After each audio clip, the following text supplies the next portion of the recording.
ان آیتوں سے متعلق دو باتیں اور قابل ذکر ہیں۔ ایک تو یہ کہ جب اللہ تبارک و تعالی نے عرب کے لوگوں کو یہ چیلنج دیا کہ قرآن جیسی ایک صورت ہی بنا کر لاؤ، تو اس میں ساتھ ہی یہ بھی فرمایا تھا کہ اپنے حمایتیوں کو بھی تم بلا لو۔ حمایتیوں کا ایک مطلب تو جیسا میں نے پہلے عرض کیا، وہ بڑے بڑے نامور شاعر، ادبا اور خطبا تھے جو عربوں کے اجتماعات میں، ان کے میلے و ٹھیلوں میں فی البدی اشعار کہنے کے ماہر تھے اور بڑے بڑے قصیدے کہا کرتے تھے۔ انہی کے کہے ہوئے قصیدے کعبے کے اندر لٹکے ہوئے تھے جو سب معلقات کہلاتے تھے۔ تو ایک تو حمایتیوں سے مراد وہ، اور ساتھ ہی اس میں ایک اور پہلو بھی ہے کہ لفظ استعمال فرمایا کہ اللہ کے سوا اپنے جتنے بھی حمایتی ہیں ان کو بلا لو۔ تو اللہ کے سوا کہہ کر اس بات کی طرف اشارہ فرمایا جا رہا ہے کہ تم اللہ کے ساتھ جن بتوں کو شریک ٹھہراتے ہو، جن دیوتاؤں کو اپنا معبود مانتے ہو، جن کی پرستش کرتے ہو، اور جن کی تردید کے لیے قرآن نازل ہو رہا ہے کہ ان کی کوئی حقیقت نہیں ہے، اگر ان میں کوئی جان ہے، اگر ان کے اندر کوئی سچائی ہے، اگر وہ واقعتاً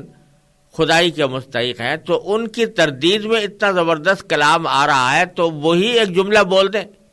وہی ایک صورت ایسی بنا کر دکھا دیں کہ ہمارے بارے میں جو باتیں کی جا رہی ہیں وہ غلط ہیں، تو اللہ کے سوا ان کو بلا کے دکھاؤ۔ تو اشارہ ایک طرف ان کے اس چیلنج کی تکمیل کا بھی ہے، اور ساتھ ساتھ ان کے جو شرک کے دعوے ہیں ان کی تردید بھی اس میں پائی جا رہی ہے۔ دوسری بات اس دوسری آیت میں یہ ہے کہ اللہ تبارک و تعالی نے فرمایا کہ اگر تم نہ کر سکو اور ہرگز نہ کر سکو گے، فَإِن لَّمْ تَفْعَلُوا وَلَن تَفْعَلُوا، پیشن گوئی بھی ہے کہ کر نہیں سکو گے، ہرگز نہیں کر سکو گے، تو پھر ساتھ میں پھر دھمکی بھی ہے، فَاتَّقُوا النَّارَ الَّتِي وَقُودُهَا النَّاسُ وَالْحِجَارَةُ، اس آگ سے ڈرو جس کا ایندھن انسان اور پتھر ہوں گے۔ انسان کے ایندھن ہونے کا مطلب تو سمجھ میں آ رہا ہے کہ مراد یہ ہے کہ جو لوگ حق کی بات کو نہیں تسلیم کریں گے اور حق کو واضح ہونے کے باوجود نہیں مانیں گے تو ان کو آخرت میں آگ کی سزا دی جائے گی۔ لیکن پتھروں کے ایندھن ہونے کا کیا مطلب ہے؟ تو اس کا مطلب یہ ہے کہ جن پتھروں کو انہوں نے بت بنا کر اپنا معبود بنایا ہوا ہے اور دن رات ان کی پوجا کرتے ہیں، اپنی مرادیں ان سے مانگتے ہیں، ان کو مشکل کشا اور حاجت روا سمجھتے ہیں، ان کو اس جہنم میں ڈالا جائے گا اور وہ جہنم کا ایندھن بنیں گے۔ اس وجہ سے نہیں کہ یہ ان کی خود کوئی خطا تھی، خود کوئی گناہ تھا، کیونکہ انہوں نے تو نہیں کہا تھا کہ ہمیں بت بنا کر ہمیں پوجا کرو، یہ ان لوگوں نے اپنی طرف سے گھڑ لیا تھا، لیکن اللہ تبارک و تعالیٰ ان بتوں کو آگ میں ڈال کر یہ عبرت کا منظر دکھائیں گے کہ یہ ہیں وہ دیوتا جن کو تم نے اللہ تبارک و تعالیٰ کا شریک بنا کر حاجت روا اور مشکل کشا قرار دیا ہوا تھا، آج دیکھو کہ یہ آگ میں پڑے ہوئے ہیں اور ان کو بھی کوئی بچانے والا نہیں ہے۔ تو یہ محض ان کی بے بسی اور ان کی مشرکین کی بے بصیرتی کو واضح کرنے کے لیے ان کو آگ میں ڈالا جائے گا، اور ظاہر بات ہے کہ چونکہ مقصود ان کو سزا دینا نہیں ہے بلکہ کافروں کی بیوقوفی کو واضح کرنا ہے، اس لیے بظاہر ان پتھروں کو اس آگ میں پڑنے کی وجہ سے کوئی تکلیف نہیں ہوگی، ان کو کوئی عذاب بظاہر راست نہیں ہوگا۔ یہ دو آیتیں جیسا میں نے عرض کیا اسلام کے دوسرے عقیدے رسالت سے متعلق تھیں۔ اب تیسرے عقیدے کا آگے مختصر بیان آ رہا ہے، اور وہ ہے عقیدہ آخرت، یعنی اللہ تبارک و تعالی نے یہ کائنات اس لیے بنائی ہے تاکہ یہاں پر آنے کے بعد انسان اللہ تعالیٰ کی بندگی کرے، جیسا کہ تفصیل سے آگے آنے والا ہے، اور بندگی کے میں براہ راست پرستش بھی داخل ہے اور اللہ تعالیٰ کی اطاعت کا ہر کام داخل ہے. اس کے لیے انسان کو بھیجا گیا ہے. تو یہ آزمائش ہے اس کے لیے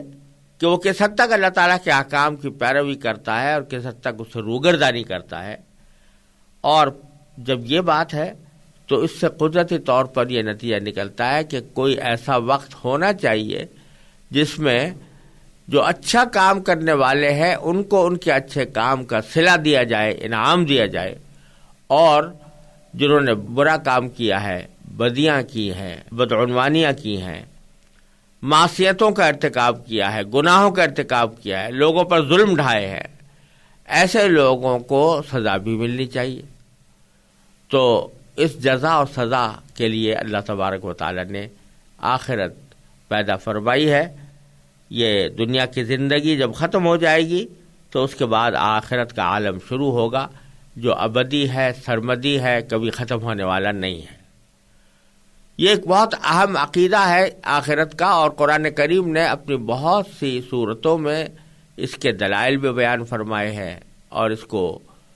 یہ بھی بتایا ہے کہ یہ اس کے بغیر اس کائنات کا وجود ہی بابس اور بیکار ہے. اگر آخرت کا تصور نہ ہو تو سارے کائنات کا تصور ہی بیکار ہو جاتا ہے. اور یہی عقیدہ آخرت ہے جو انسان کے دل پر پہرے بٹھاتا ہے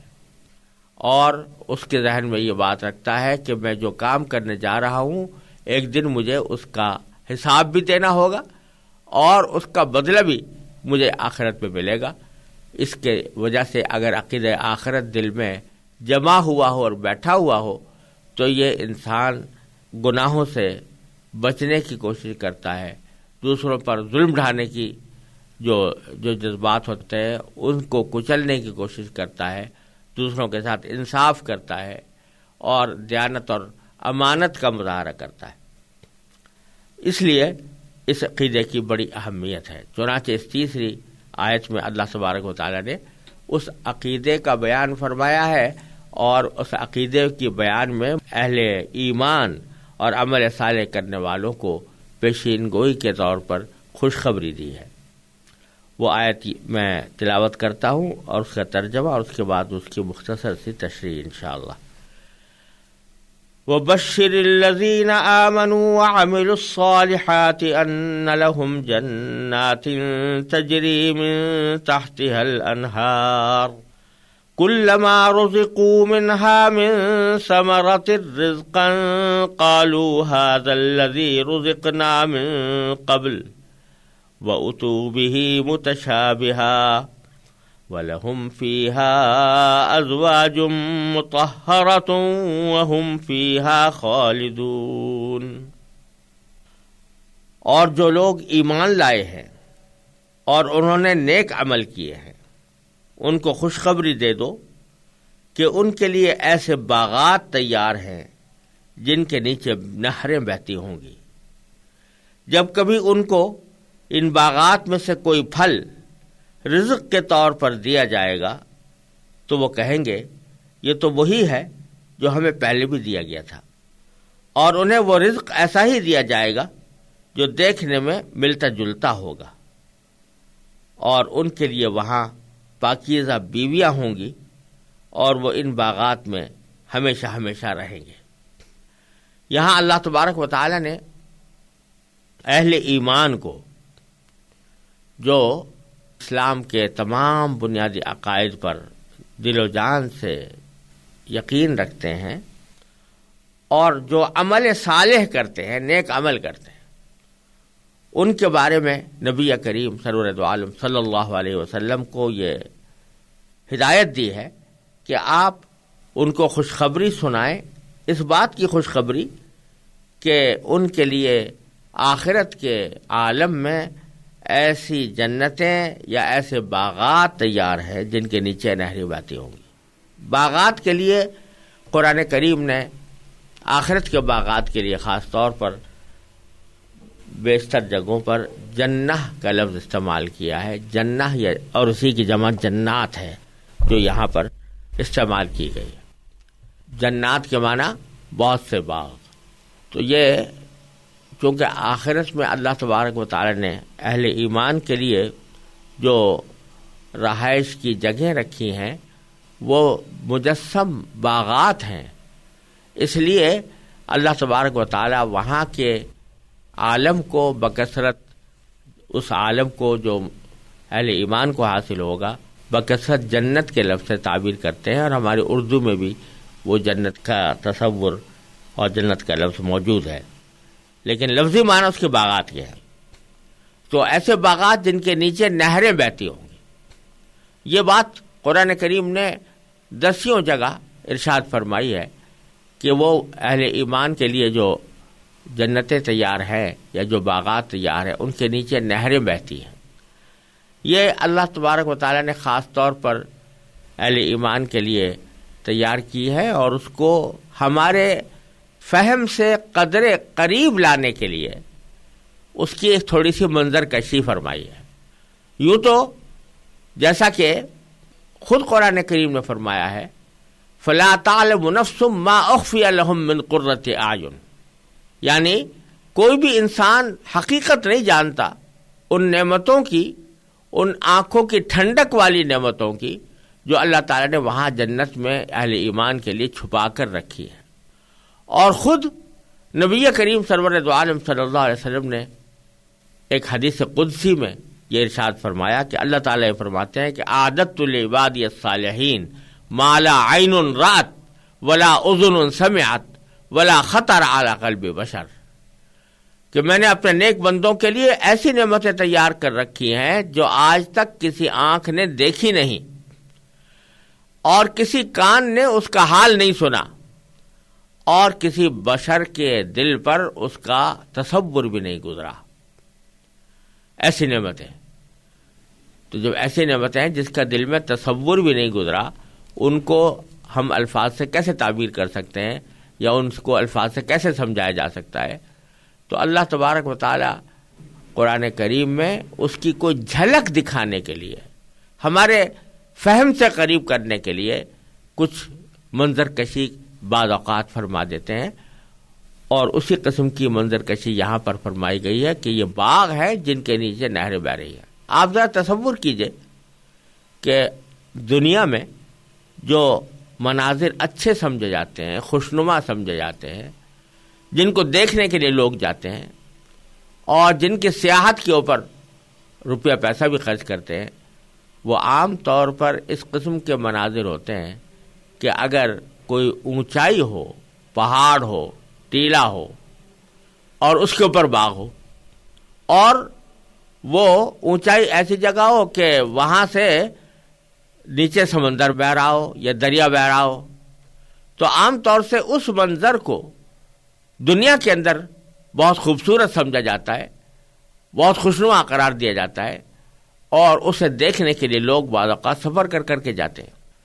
تو ہمیں سمجھانے کے لیے اللہ تبارک و تعالی نے ان جنتوں کا ایک یہ وصف بیان فرمایا ہے کہ وہ ہیں جنتیں، اور وہ جنتیں جو ہے وہ ایسی جگہ ہے کہ وہاں ان کے نیچے نہریں بہ رہی ہوں گی، دریا بہ رہے ہوں گے۔ تو تاکہ ہماری سمجھ میں ایک معمولی سا ایک تصور، معمولی سا ایک اندیا آ جائے کہ قرآن کریم جس جنت کی طرف اشارہ فرما رہا ہے اس کی کیا کیفیات ہے، تو اس کی تفصیل میں تو پوری آ نہیں سکتی، لیکن ایک اشارہ اس کی طرف ان الفاظ کے ذریعے قرآن کریم نے کئی جگہ پر کیا ہے۔ پھر آگے ایک وصف یہ بیان فرمایا ہے کہ ان جنت میں اللہ تبارک و تعالیٰ ان کو طرح طرح کے رزق عطا فرمائیں گے، بہت سے پھل ہوں گے، پھلوں کا ذکر قرآن کریم نے کئی جگہ کیا ہے۔ فیہا فاکہۃ ونخل ورمان، سورہ الرحمن میں فرمایا اللہ تبارک و تعالیٰ نے، وفواکہ مما یشتہون، ایسے پھل جن کو ان کا دل چاہے۔ یہ ساری نعمتیں اللہ تبارک و تعالیٰ نے جنت کے اندر اہل ایمان کے لیے رکھی ہیں، لیکن ان کا ایک خاص وصف یہاں پر اللہ تبارک و تعالیٰ نے یہ فرمایا ہے کہ جب ان کے پاس کوئی پھل لے کر آیا جائے گا، کوئی شخص پھل لائے گا، تو وہ اس کو دیکھ کر یہ کہیں گے کہ یہ تو وہی پھل ہے جو ہم پہلے بھی ہمیں دیا گیا تھا۔ پہلے بھی دیا گیا تھا کہ دو مطلب ہیں۔ ایک مطلب تو یہ کہ یہ وہ پھل ہے کہ جو ہمیں دنیا میں بھی عطا ہوا تھا، مثلا انار ہے یا سیب ہے یا انگور ہے مثال کے طور پر، تو جب وہ اس کے سامنے لائے جائیں گے تو کہیں گے کہ یہ تو ویسا ہی پھل ہے جیسا کہ ہمیں دنیا میں بھی دیا گیا تھا. تو دیکھنے میں وہ دنیا جیسا پھل معلوم ہوگا، لیکن جب اس کو وہ کھائیں گے اور استعمال کریں گے تو پتہ چلے گا کہ دیکھنے میں تو بے شک یہ دنیا جیسا پھل تھا، لیکن اپنی لذت میں، اپنی حلاوت میں، اپنی کیفیات میں، اپنی کوالٹی میں یہ دنیا کے پھلوں سے 1000 درجہ، لاکھ درجہ، بلکہ اور زیادہ بہتر اور زیادہ لذیذ ہے. تو فرمایا کہ وَأُتُوا بِهِ مُتَشَابِهًا، اور ان کے پاس جو لائے جائیں گے وہ پھل وہ ایک دوسرے سے ملتے جلتے ہوں گے، یعنی دنیا والے پھلوں سے ملتے جلتے ہوں گے. اور ایک دوسرا مطلب بھی ہے اس کا، وہ یہ کہ جب ان کے پاس کوئی پھل لایا جائے گا تو وہ کہیں گے کہ یہ تو پھل ویسا ہی ہے یا وہی ہے جو ہمیں پہلے بھی عطا ہوا تھا. اب پہلے بھی سے مراد یہاں پر دنیا نہیں بلکہ خود آخرت میں، جنت میں، یعنی جو پھل لایا جا رہا ہے وہ اپنی شکل و صورت کے اعتبار سے بالکل ویسا ہی ہے جیسا کہ کچھ عرصے پہلے ان کو دیا گیا تھا. تو یہ سمجھیں گے کہ یہ وہی پھل ہے. مثال کے طور پر انار ہے، اگر انار لایا گیا ہے تو وہ کہیں گے یہ انار تو پہلے بھی دیا گیا تھا ہمیں، یہ جنت میں ویسا ہی پھل ہے، یہ جیسا کہ پہلے بھی دیا گیا تھا، جو انار پہلے تھا وہی یہ بھی ہے. لیکن حقیقت میں کے اعتبار سے وہ انار نہیں ہوگا، بلکہ اس سے مختلف ہوگا. اس کا ذائقہ، اس کی حلاوت، اس کی لذت اور اس کی کیفیات پچھلے انار سے کہیں زیادہ بہتر ہوں گی. تو وہ لہذا ان کو ہر مرتبہ جب نئی لذت حاصل ہوگی تو اس میں ان کے لطف میں، ان کے سرور میں، ان کی خوشی میں کہیں اضافہ ہوگا. یہ معنی ہے وَأُتُوا بِهِ مُتَشَابِهًا، ان کو کے پاس وہ لائے جائیں گے، ایک دوسرے سے ملتے جلتے پھل لائے جائیں گے اور ان کو اس سے خاص لذت اور خاص سرور حاصل ہوگا. پھر اس نعمت کا، جنت کی نعمتوں کا ذکر کرتے ہوئے ایک اور نعمت یہ بیان فرمائی کہ وَلَهُمْ فِيهَا أَزْوَاجٌ مُطَهَّرَةٌ، ان کے لیے وہاں پاکیزہ بیویاں ہوں گی.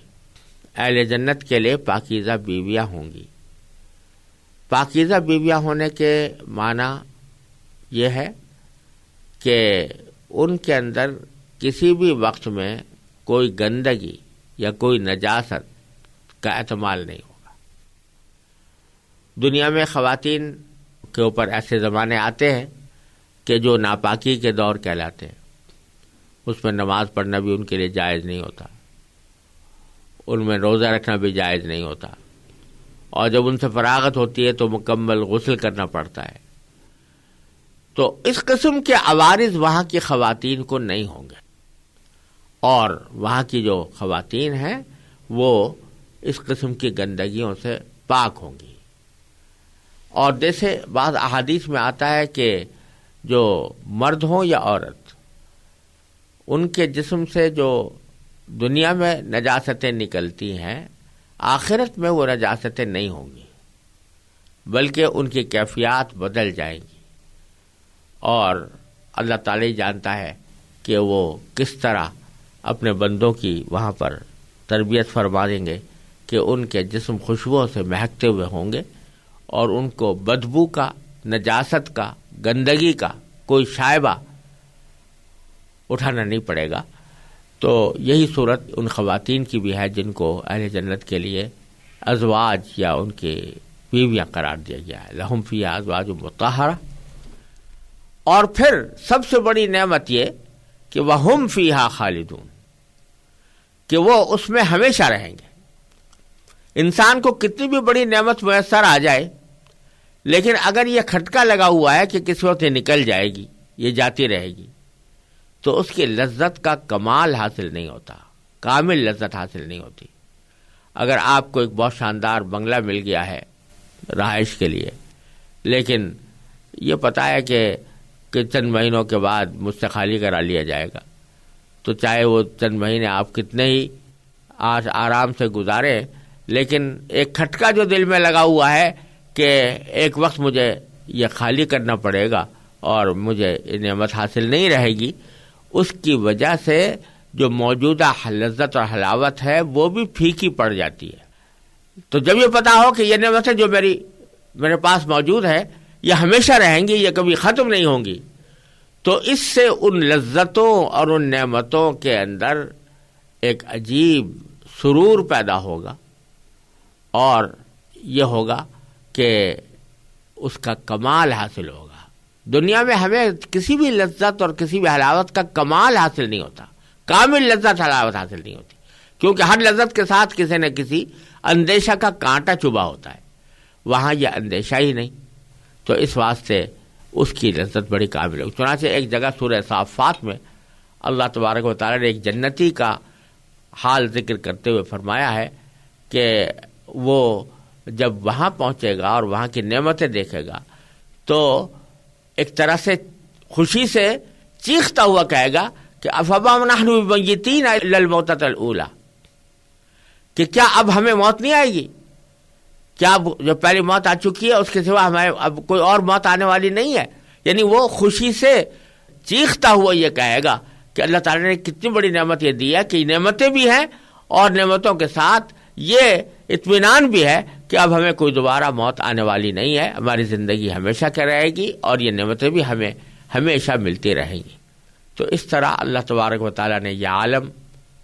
اہل ایمان کے لیے اتنا آرام کا، اتنے راحت کا، اتنے سکون کا اور اتنی پائیدار لذتوں کا بنایا ہے کہ اللہ تبارک و تعالیٰ نے اسی کو دوسری جگہ فرمایا کہ وَفِي ذَلِكَ فَلْيَتَنَافَسِ الْمُتَنَافِسُونَ۔ اس عالم کی اس کیفیت کو حاصل کرنے کے لیے لوگوں کو ایک دوسرے سے آگے چڑھ کر حصہ لینا چاہیے۔ اللہ تبارک و تعالیٰ اپنے فضل و کرم سے ہمیں اپنے اعمال کے ذریعے اللہ تبارک و تعالیٰ کو راضی کر کے اس جنت کا مستحق بنانے کی کوشش کرنے کی توفیق عطا فرمائے۔